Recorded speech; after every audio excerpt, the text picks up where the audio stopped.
Hello. Let's get going. So I'm Bjorn.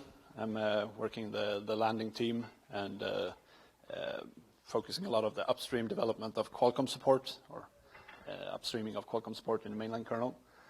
I have two parts of this. So first is where we are, what happened since last time we met, and the other one is where we are heading. And let's wait for that group.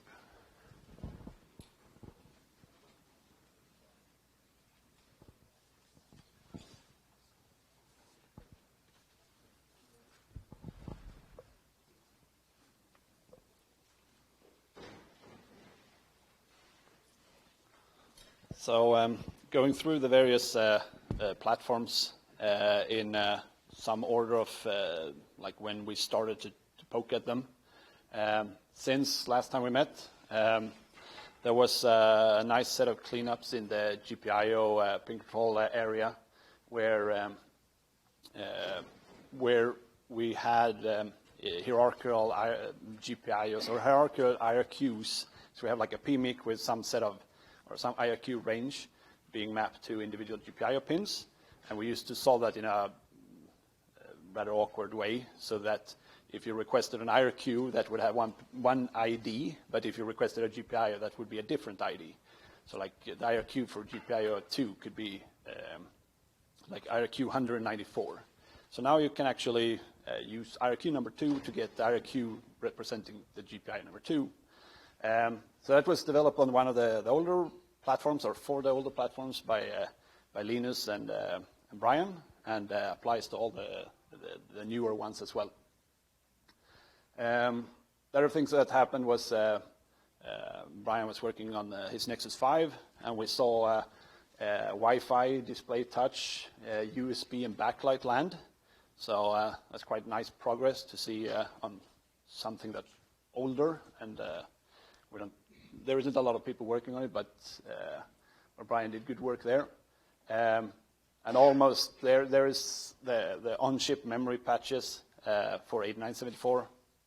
Almost there, and there was some proposal for the bridge HDMI chip that's needed for get HDMI out of Nexus 5. So there's good progress still. Moving forward, 8916 or 410, as we typically know it. We had some minor updates to idle state, some thermal. We got a new driver for the PMIC watchdog, which so far is the 8916 watchdog, but seems to be the same hardware block in most all PMIC versions. And we got the SOC info driver finally, so we can read out some SOC information about what the platform we're running on. So that gives us the current status on 410C. We have a working display. Unfortunately, an asterisk gone because we have some sort of dependency loop with a never-ending eProbe defer. We have a GPU storage, audio, Bluetooth, USB, video, encode decode. Wi-Fi, well, it works, but maybe not quality-wise as everyone would like. And we're working GPS. And we did get 2 new boards merged since we met last. For 8996 or 820, we saw the last pieces of the audio enablement land. In particular, the codec landed, which means that we can actually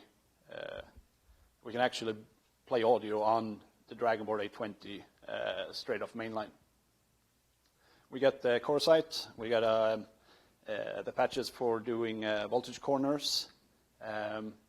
We finally landed the last pieces needed to get the display and the GPU up and running. So this is all straight off Torvalds tree. Maybe some def config details missing. And there were some updates to CPU idle and thermal updates, and we finally merged the Venus node as well. So I think we have a video encode and decode out of the box there now as well. So again, the display, I think there's one patch missing to turn on the power to the display block. But the status turned out pretty good, although we didn't prioritize working on this since we met last time. What's obvious when you boot the DBA20C is that without CPU frick, this is a rather lousy board. And CPU frick is depending on the voltage scaling provided by CPR. So until we can get a CPR driver written up, we're stuck there. The good thing is that there is a CPR driver written or being more or less merged upstream now. It's pretty close for the previous version of the hardware block. So if anyone wants that, it's conceivable because the details of how to integrate that in the kernel is now known. Since June, it's impossible to boot 8996 without specifying KPTI equals no. It is unknown why that is. There's a speculation about some CPU errata missing, but it doesn't boot more or less like 80–90% of the time. We haven't spent enough time digging down what would be the cause of that, but say 998, there was a slew of things that landed. We got the UFS support, PCIe, USB, and the pieces that depends on. We got the multimedia clock driver from Jeff. It wasn't merged. No, Stephen Boyd still has issues with it. Okay. Yeah, let's post it again. I need to go back and address this again. Okay, so the problem there was the external clock dependencies that this hardware block had. We have been back and forth on how to represent that, and this summer, instead of the good old parent names and global name spacing for all the clocks, we got a new parent data structure where you can either specify the global name or you can specify a firmware name, which will then be resolved from the device tree, for example.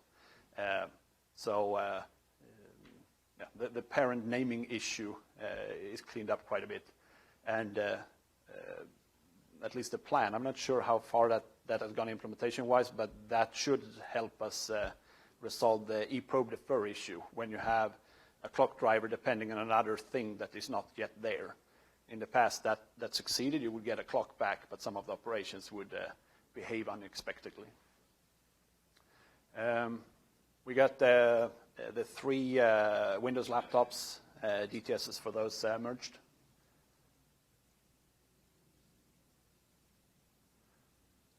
On 845, so we had, I think we had UFS working last time we met, but now it's actually in device tree and working.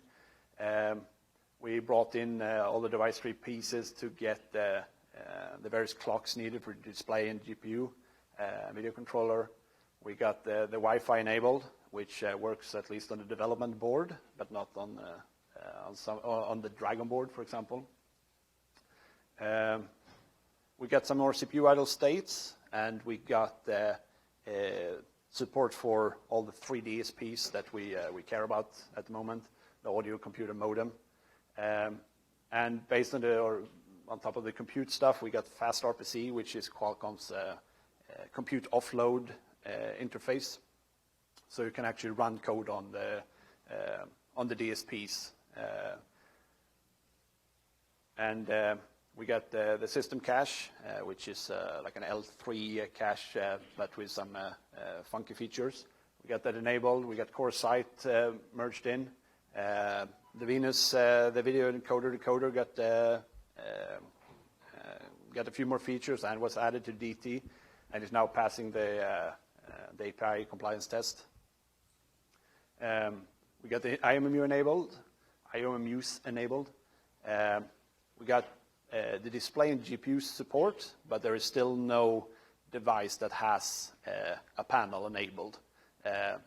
Because if we enable a panel, we lose a factor 1,000 in performance because of an SMMU errata that is most likely landing in 5.5.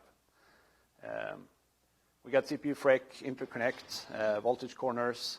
We got the thermal zones and cooling set up, SDHI, and there was a bug that was reported by several people that the UFS would, when we boot the system, we get a few hundred lines of UFS stuff on the UART and then nothing more. That got landed in 5.4, the fix for that. So we do the reset of the device for that. We landed the Dragonboard 845C. We landed a DT for the Lenovo Yoga C630 and Google's Shisa board. So for the 845, the current status upstream is we have working storage, USB, Bluetooth, fast RPC, and micro SD.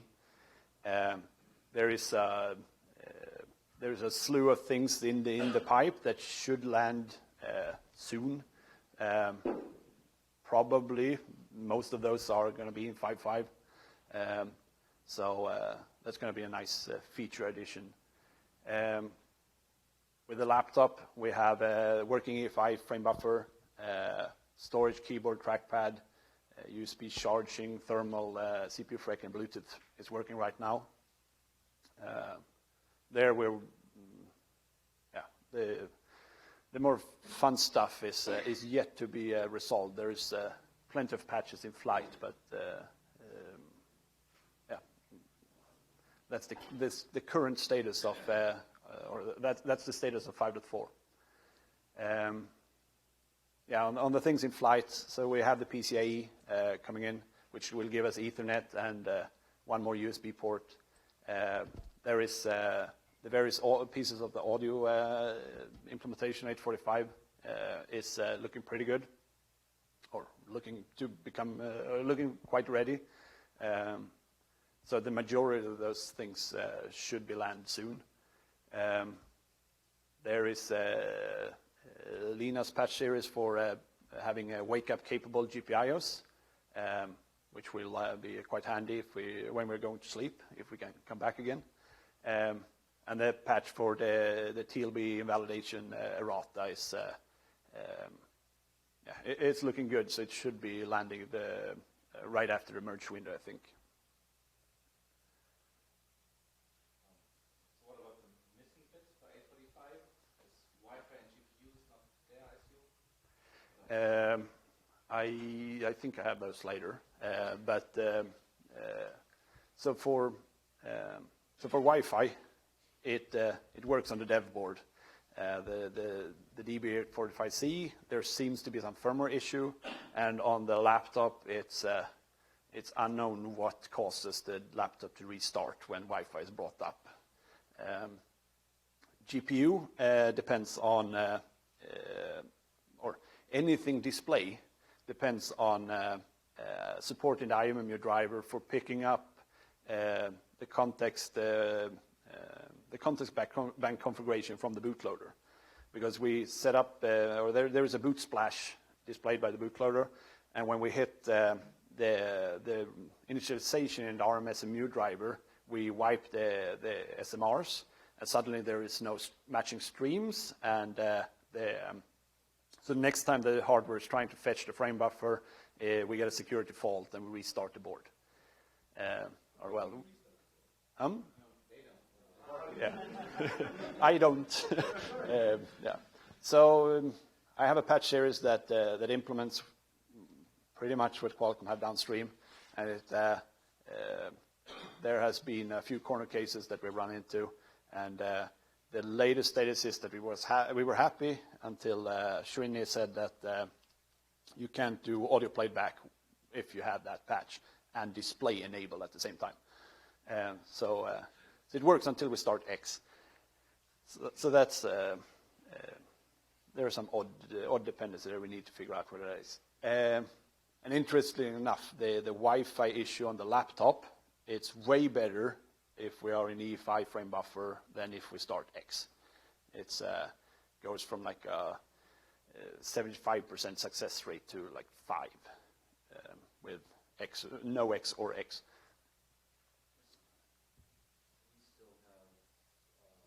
You have a microphone there. We still have to work out with Robin on the SMMU handoff, right? Or did I miss some conclusion on that? So we, right now we pick up the configuration from the bootloader and everything works fine. Then the display comes in, and as we probe the display device, the IMMU context of that, or that device is attached to an IMMU domain implicitly. At that point, the configuration is rewritten, or the SMRs is rewritten. The context bank configuration is rewritten. So there we get context faults. But at that point, the SMU is in a state where that is just reported. And then the display driver picks things up and continues. So what Rob wants to have in here is a way for the GPU and for the display to not automatically pick up, or for the frameworks not to set up the IMMU configuration at probe time. So he can ready the hardware and then attach and then reconfigure the SMU for operation. Is it ready the hardware, ready the SMMU, or ready the GPU or display?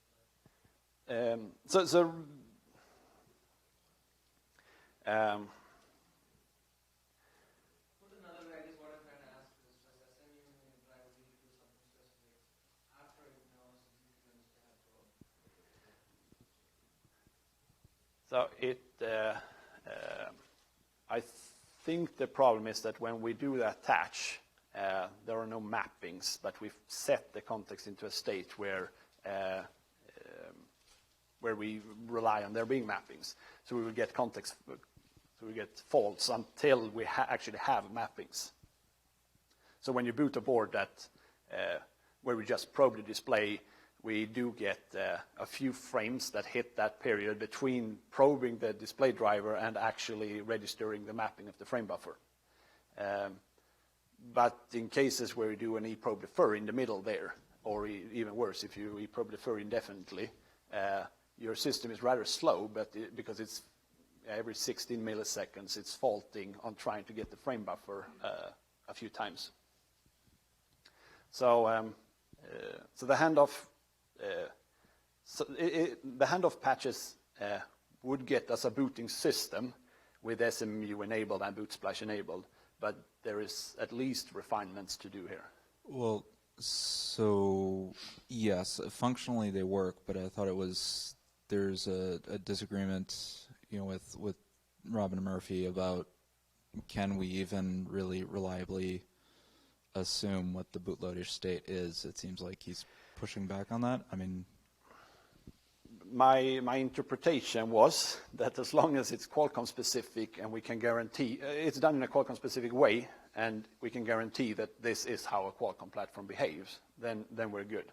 And with the recent development in the ARM-SMU driver, with the extraction of implementation specific pieces, that seems to be possible to do. So. Yeah. So the big question is how to tackle Shrini's problem, which seems to be related to something going on as a side effect of this. So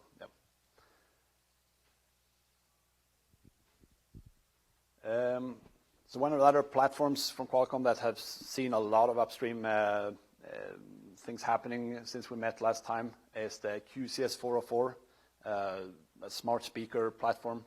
There we have Ethernet, Bluetooth, PCIe, and then the usual enabler functionality. We got the compute subsystem and fast RPC functional there as well. Well, fast RPC is not in device tree, but other than that, it's functional. we get Wi-Fi working there as well. So on the dev board, we have working storage, Bluetooth, Wi-Fi, PCIe, and Ethernet currently. And there is good progress on the CPR driver, which is very similar to the one in 410. So that should give us CPR in 410 once this lands. And then, as I said, the 821 is a continuation of that. So that we will get something to see how this piece should fit into the system. And then there is patches for USB PHYs and the fast RPC to enable that in device tree. And there again, there's some IMMU dependencies, or preferably we do compute offload on the DSPs with using the IMMU, but the way they we have the same handoff problem there and a few more details. So and then we have the last platform that has received attention, worth mentioning, the SM8150 or 855, as the mobile guys would call it. We saw the global clock controller, pin control driver, regulators, and RPM H clocks land, and basic DTS for the development board on that platform. So right now we can boot that to console on 5.4, and the patches for UFS looks pretty good, so they should be coming soon, or they should be landed soon. And there was patches posted to boot some of the remote procs, and there's nothing controversial there. So. Are there any machines coming up with that chip that we're expecting to see in the car? There is a development board from Intrinsic on this, and there should be phones. I don't know if there's any other fun hardware coming our way. Phones really don't make it into the car. No, unless someone is interested in, yeah. So we do have a couple of those examples, but yeah.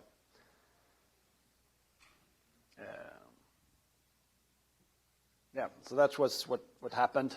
Now a little bit of where we are heading. So for the area of connectivity, there has been, or we have the IPA hardware that we have been talking about for a few years. Yeah, but we talked about it before you started working on it. So it exposes data pipes of built-in Qualcomm modems, or for the radio. And there was version 2 of the patches posted in June that received feedback from Arnd and a few others, and Alex has been working on addressing the feedback for that, and in the same time attack the problem of handling the case when the modem resets, so we can restart the modem. And I think the main outstanding question before the next post there is how do you actually interact with this thing? How do you give it an IP address? How do you set up another one? How do you configure it? The downstream solution and the upstream solution we were on the path towards was to use the RMNet driver, which is a Qualcomm abstraction level for their muxed data format. And in V2, from V2, there was a proposal for having a generic W1 framework to describe this kind of devices instead. And that would also change the model between the two pieces or the two layers. So that's an ongoing discussion, and hopefully we can settle that shortly and this week apparently. Yeah. So Friday is the deadline, and Monday the patches will be there.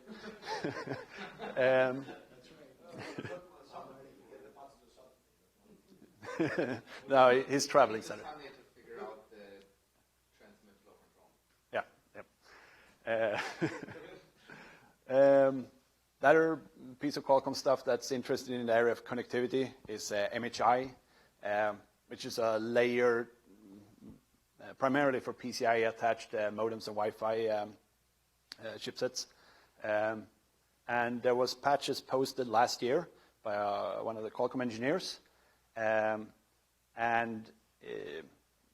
in particular, where this is interested for upstream view is that modems there means LTE modems that I don't know if you can buy them yet, but there is some really nice modems that sits on PCIe, uses MHI for abstracting various logical channels towards that, and that will tie into the ARMNet versus W1 discussion. It most likely needs to be or should be exposed in the same way to user space. And then the question of how, so once we have IPA and we have this thing that can communicate with the LTE PCIe modems, how do we actually set up a data call, and how do we get it to actually do data? There is some patches proposed in libqmi for setting up a data call on 845, which will then link into how we configure IPA. So that's quite interesting to keep an eye on where that is heading. Oh yeah, we have an entire slide about the display and GPU situation. So we have the SMU handover thing. We boot with a boot splash, or even worse, with the EFI frame buffer on the laptop, because that's when we can't disable. And when we reconfigure it, we're in a bad state. So yeah, there is work happening. Hopefully we can settle that very soon, in particular for the laptop case. There is work ongoing on the boot constraints, or all the pieces that we call boot constraints. In particular, how do we survive the fact that we have clocks regulators and power domains being turned off at late init call? Because a lot of, say, for example, the display stuff is compiled as modules nowadays, or since 5.4, I think. So that will generally happen after late init call, or come up after late init call. And there are some cases where that we have seen that disabling the power domains related to the graphics means that it's never coming up again. So either we figure out what details there are, or we figure out the boot constraint part. And with the boot splash, we would still have the user experience of a flickering screen.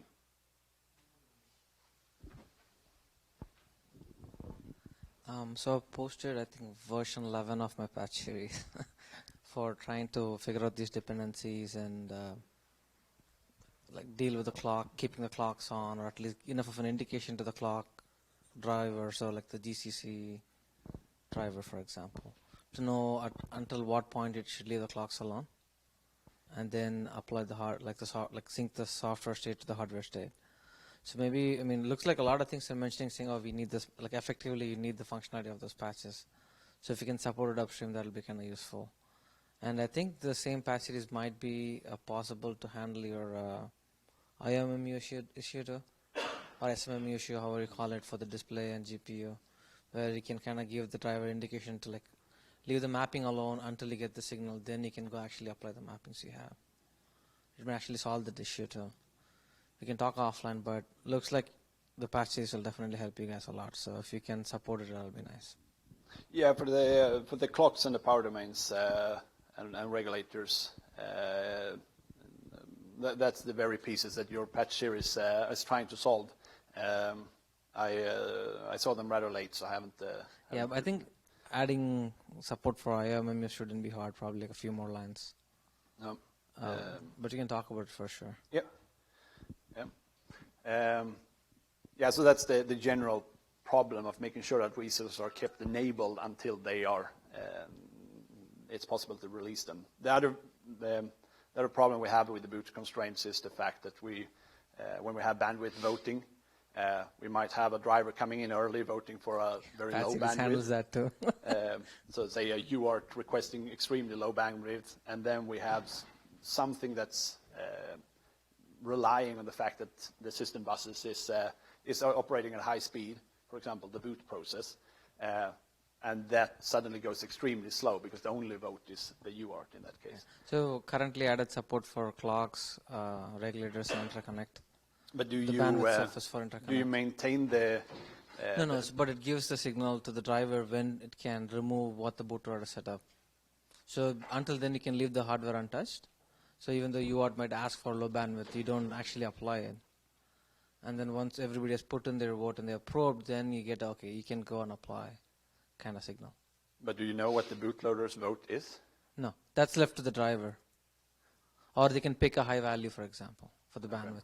Right? They can pick the maximum Okay, performance. so in the clock driver you would vote Not for clock, max, like and interconnect then, provider driver. or in this the case. provider you would vote for like max, and then when you Max, or you can read it based on the hardware, right? I don't know the details of the hardware. Okay.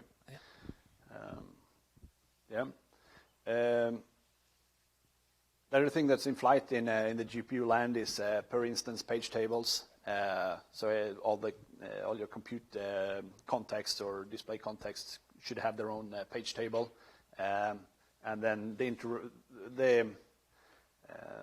big question mark there, I think, was the interaction between the ARM SMMU driver and the GPU driver, because the ARM SMMU driver will be used to maintain the page tables, and then the Adreno hardware will come in and just flip which page table is the active one on the given context. And there was a V3 posted in May. Doesn't seem that it got a lot of feedback, so maybe need to kick that again once we have shaken the IMMU driver up a little bit. In the landing team integration tree, we have a driver for the HDMI bridge on the Dragonboard. That needs a little bit more love before it can be posted upstream. But it's functional, but there are some details that need to be sorted out. There are some patches. I saw in Rajendra's presentation for last time, we had that the preemption support was imminent. It seems like the patches was posted, got reviewed, and then, well, they're not in the tree at least. So maybe that's an easy one to resolve. And people have been asking about HDMI output on the laptop during the day. So for that we will need a DisplayPort, and then maybe some magic to plumb that up to get it out of the device. There was patches posted last year for DisplayPort, and I think there's been some work, and there's been discussions about reviving those patches. So hopefully we can see a new revision of those. And for multimedia, so about to start is work on the camera blocks in the 845.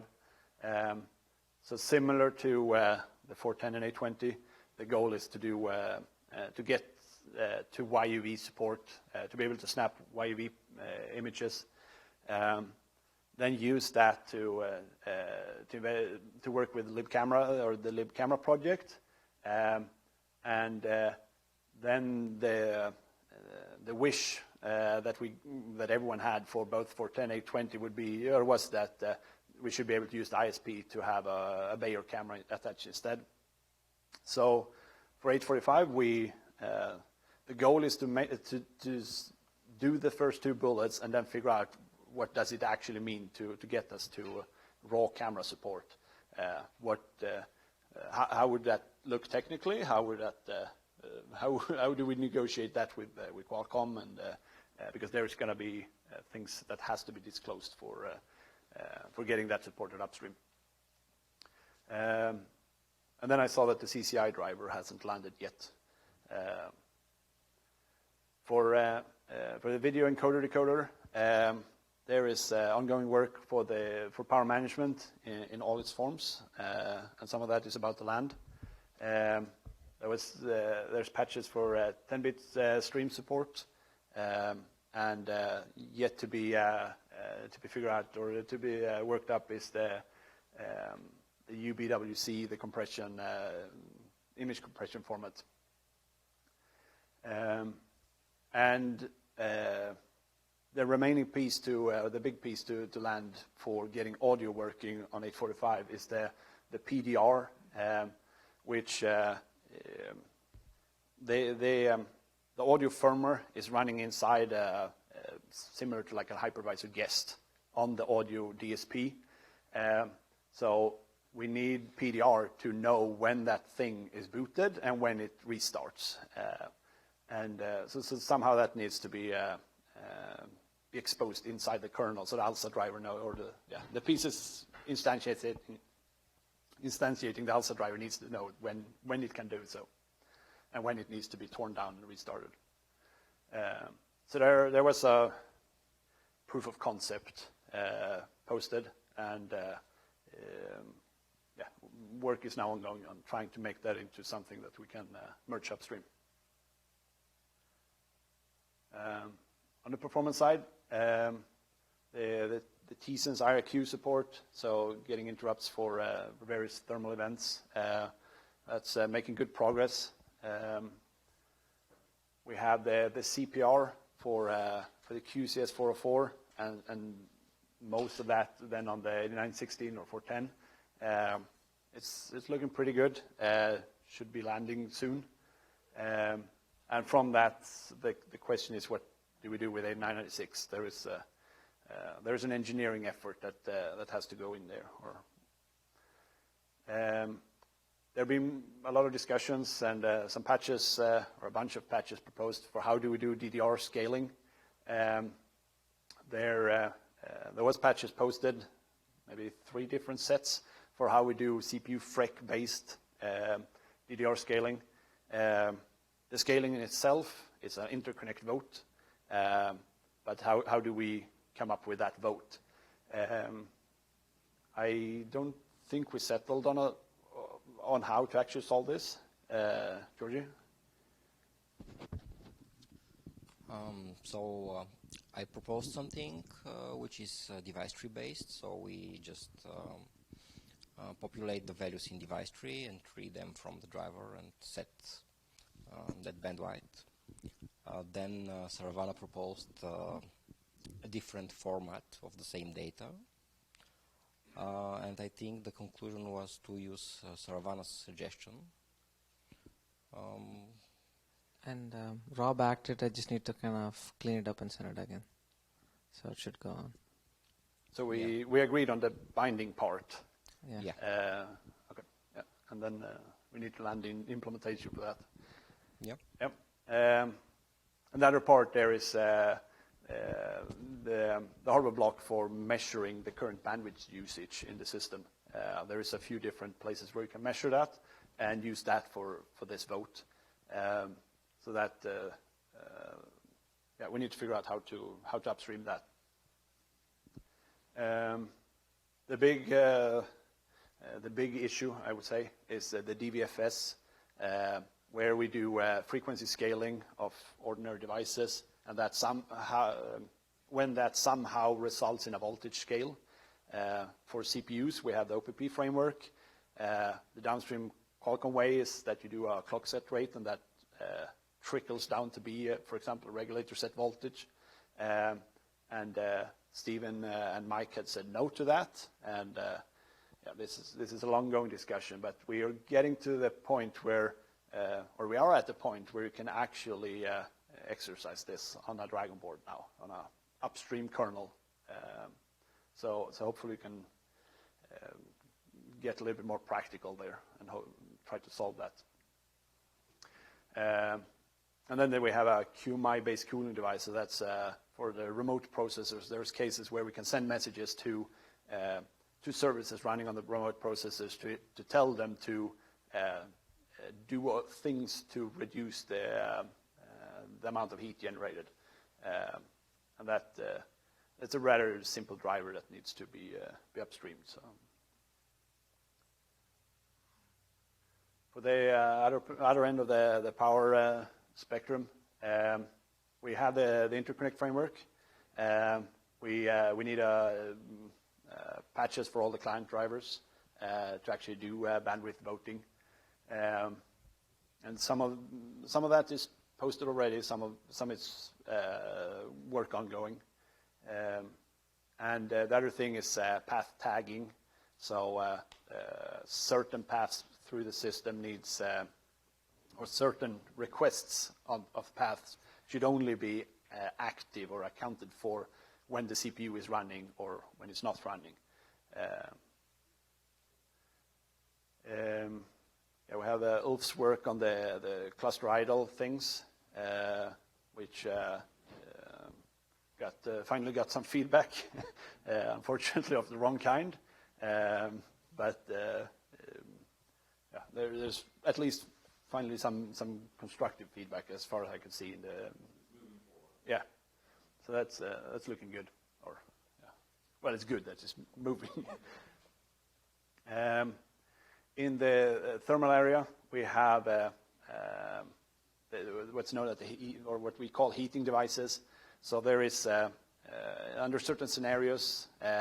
We need to, for example, vote for minimum voltages of things when temperatures falls below certain levels. So ensure that the regulator doesn't go below a certain level when we are in freezing conditions, which is opposite to how the thermal framework normally operates. So there is work ongoing. There was a driver merge for controlling this, or for actually dealing with this. How should I say, enable, disable the thing in the hardware, but the framework work is still ongoing.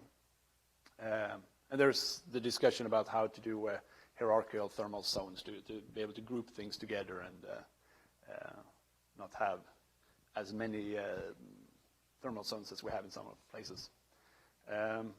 Still on the to-do list is the regulator's active sleep set, similar to the path tagging. We need to do the same thing for regulators when we start hitting the lower power states. This will make a difference, or this is a requirement at that point. And then suspend resume, which I heard is supposedly becoming functional now, but I haven't seen it myself yet. So that's it. Any questions? Anything I missed?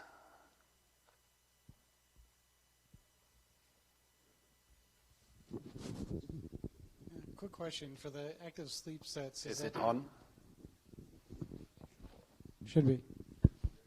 For the active sleep sets, is that just a to-do item, or is the work scoped? I mean, do people actually know what to do there, and it's just a matter of getting to it? For the path tagging, that's far along the discussions, and we even have the patches, right? Yes, so we have support for that merged in 5.4. Okay. So it's a matter of consumer voting for some paths. So the differentiation between paths needs to be done in the consumer driver. So it depends on the consumer drivers. Okay. Yep. And for the regulators, it's not there. It's just on the to-do list.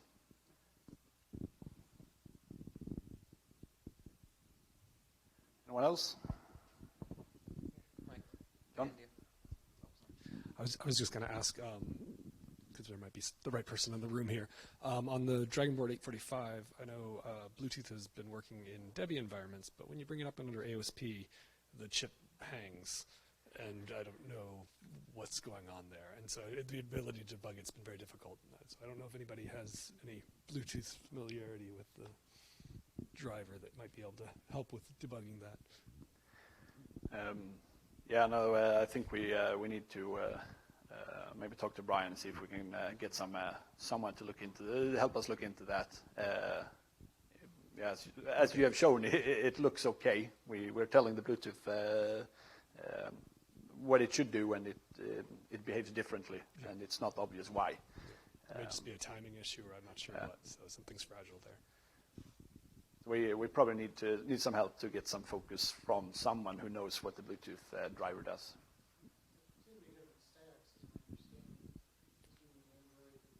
It's just bringing up the chip. Like Okay, the so maybe it's, initialization in the kernel driver just doesn't seem to work.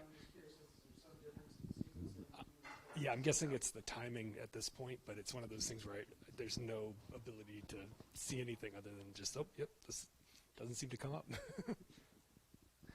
Maybe we should bring the question to Rajendra instead, Yep. because I mean, Bluetooth will show up on your roadmap soon. Sure, yeah. Yeah, we can take a look. Yeah, I don't know. It might even be something like, we're usually bringing up graphics pretty early on Android, so that may have There's been a number of these corner cases where timing has been an issue in the Bluetooth driver when it comes to resetting the chip and so on. So, yeah. Okay, thanks. So I know DSI is not a big thing for you guys, but we know that there are a lot of devices that use DSC, the display stream compression. Is that the laughs are not very encouraging, actually. Yeah, we haven't looked at DSC. I'm not sure how we what we should do about that's that going to thing. be a little bit of time. At least we have asked Qualcomm the question whether they want to do it. And we are waiting for the answer. Yeah. So if they want to do it, that's fine. We know what's going to happen. If they don't want to do it, There is Qualcomm? yeah, there is the display. They're all good.